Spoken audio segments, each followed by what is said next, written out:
प्रदेश सरकार के पूर्व मुख्यमंत्री व मैनपुरी पूर्व सांसद स्वर्गीय नेताजी मुलायम सिंह यादव की प्रथम पुण्यतिथि पर शहीद स्मारक का हुआ शिलान्यास। कार्यक्रम के दौरान पूर्व मुख्यमंत्री व करहल विधायक अखिलेश यादव ने बीजेपी पर हमला बोलते हुए कहा कि सुना है एक उप मुख्यमंत्री निरीक्षण करने आ रहे हैं तो समाजवादी द्वारा बनाए गए सैफई मेडिकल यूनिवर्सिटी 500 बेड से लैस को और देश की सबसे प्रतिष्ठित कंपनी को पूरा का पूरा काम करने को दिया था, जिससे कि ऑपरेशन थिएटर आधुनिक हो, बिल्डिंग बने और उसमें आधुनिक सुविधाओं के साथ साथ गंभीर बीमारियों का इलाज हो और जो डॉक्टर काम करते हैं उनको निर्देश मिले और उनकी तमाम जो जरूरतें थी उनको पूरा करने के लिए आज के समय के हिसाब से सुपर स्पेशलिटी हॉस्पिटल बनाने का फैसला लिया था। जब से भारतीय जनता पार्टी सरकार में आई उसको मानकों को नीचा किया है, मानकों को काम करके बना रहे हैं। आज 5 से 6 साल हो गया, मुझे नहीं लगता कि वहाँ अच्छे डॉक्टर स्टाफ या बजट देंगे कि वो अस्पताल चल जाए, कोई इलाज मिले, गरीबों को कोई इलाज मिले। नेताजी के बनाए अस्पताल से तमाम जिलों और मध्य प्रदेश से भी लोग इलाज लेते हैं। वहीं अखिलेश यादव ने कहा कि बीजेपी को काम नहीं करना, फिरोजाबाद में काम नहीं करना और सबसे महत्वपूर्ण इटावा से अलीपुलेख ग्वालियर को जोड़ने के लिए सड़क बनी थी। मुझे याद है जब चीन ने लद्दाख पर अटैक किया था उस समय समाजवादियों ने सरकार को सुझाव दिया था कि भविष्य में अगर हमें जरूरत पड़ेगी तो इस सड़क की जरूरत है जिससे फौज समय पर पहुंच पाए और 10 साल पूरे होने जा रहे हैं सरकार के। और ग्वालियर से इटावा 6 लेन और यही जो जमुना पर चंबल पर पुल जो बने हैं जर्जर हालत में है और सरकार सपने दिखाती है कि हम दुनिया में तीसरे नंबर पर पहुंच गए, तीसरे नंबर की अर्थव्यवस्था पहुंच गए, लेकिन इटावा का पुल नहीं बना पा रहे। जो पुल कभी भी गिर जाएगा, जिसे पूरा नहीं कर पा रहे, तो क्या उम्मीद करें बीजेपी सरकार से। उनके स्मारक के शिलान्यास के मौके पर उपस्थित माननीय राष्ट्रीय अध्यक्ष जी, श्रद्धेय गुरु जी, आदरणीय प्रौढ़ साहब, आदरणीय माननीय मंत्री जी शिवपाल जी, आदरणीय पांडे जी, मंच पर उपस्थित सभी मेरे सम्मानित नेतागण और प्रदेश के कोने कोने से पधारे। आज के इस मौके पर आज सुबह शुभ मुहूर्त में माननीय अध्यक्ष जी ने नेताजी के लिए जो स्मारक बनेगा, मेमोरियल बनेगा, उसका शिलान्यास किया। और ये मेमोरियल कोई मामूली मेमोरियल नहीं होगा। जो लोग विदेशों में गए होंगे या देश में भी गए होंगे, जहाँ स्मारक बने हुए हैं बड़े महानुभावों के, उसमें बनने के बाद जब ये सामने आएगा स्मारक, कोई स्मारक इसके मुकाबला नहीं कर सकता, कोई भी। ये बनाया जाएगा अमेरिका के सबसे महबूब राष्ट्रपति अब्राहम लिंकन के मेमोरियल की तर्ज पर, लेकिन उससे भी बेहतर बनेगा और लाखों समाजवादियों को और जो अन्याय के खिलाफ लड़ने वाले लोग हैं उनके लिए ये अनंत काल तक प्रेरणा देने का काम करेगा, प्रेरणा का स्रोत रहेगा। तो इसलिए मैं कह रहा हूं कि समाज ये एक बहुत ही बड़ा दिन है आज का, एक बहुत अच्छा काम का की शुरुआत हुई है। और नेताजी को न केवल नेताजी के नाम से बल्कि धरती पुत्र के नाम से भी लोग हमेशा याद करते रहे हैं। ये सैफई जहां पर नेताजी का स्मारक बनने जा रहा है, सैफई नेताजी का सपना था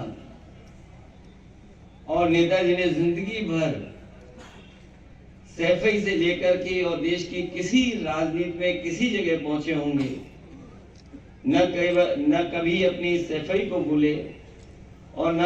अपने लोगों को कभी भूले हैं।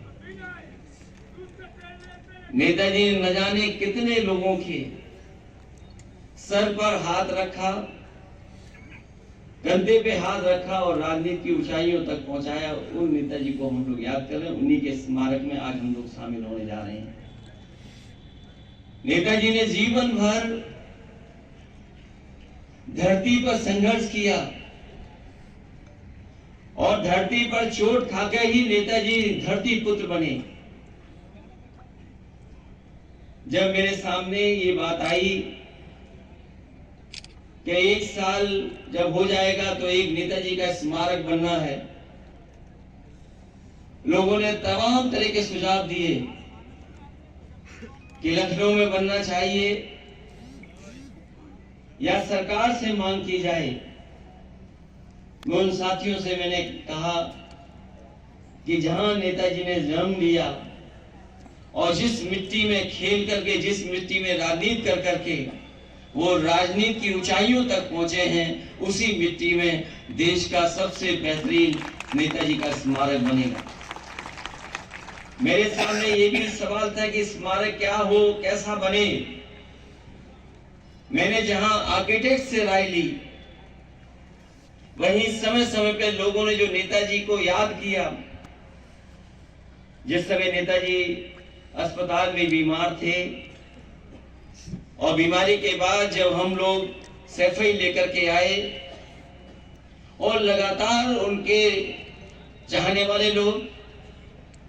राजनीति के क्षेत्र के दूसरे क्षेत्रों से, उन लोगों से जब मिला, मैं उनसे बातचीत की और कई बड़े लोग जो नहीं पहुंच पाए, उन्होंने पत्र के माध्यम से नेताजी के जीवन के बारे में, जो किस तरीके से जीवन उनका छुआ, उन बातों को रखा। तो मुझे याद आया कि मैं आर्किटेक्ट से कहूं कि नेताजी जहां देश के ऊंचाइयों तक पहुंचे, वहीं मुझे सैफई में उनका स्मारक बनाना है। और जब स्मारक बनाने का फैसला लिया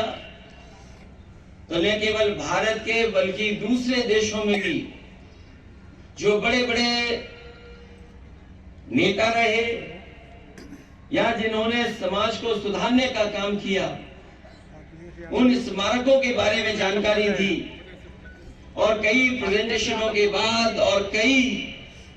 यंग आर्किटेक्ट और इंजीनियरों के बीच में ये जब स्मारक फाइनल हुआ तो मैंने यही कहा कि जिस तरीके से यादव जी, माननीय किरणमोहन राय वृंदा जी, माननीय शिवपाल सिंह यादव जी, श्री नरेश उत्तम जी, श्री माता प्रसाद पांडे जी, श्री रामजी लाल सुमन जी, श्री अवधेश प्रसाद जी, श्री जयशंकर पांडे जी, सम्मानित नेतागण और मेरे सामने मौजूद सभी समाजवादी पार्टी के नेता, सभी कार्यकर्ता, आज हम सब एक साथ आए हैं नेताजी की जयंती मनाने के लिए। आज नेताजी हमारे बीच तो नहीं है, लेकिन नेताजी के विचार हमेशा हमारे साथ रहेंगे और हमारी आने वाली पीढ़ियों के भी साथ रहेंगे। नेताजी के व्यक्तित्व के बारे में जितना कहा जाए उतना कम है, शब्द कम पड़ जाएंगे, लेकिन नेताजी की प्रशंसा करते करते शब्द कम पड़ जाएंगे। नेताजी को सबसे प्रिय उनकी समाजवादी पार्टी थी और उनका पूरा समाजवाद परिवार जो आज यहाँ उपस्थित है वह था। नेताजी एक क्रांति थे और ऐसी क्रांति थे कि अब हम सबके जहनों में उस क्रांति की मिसाल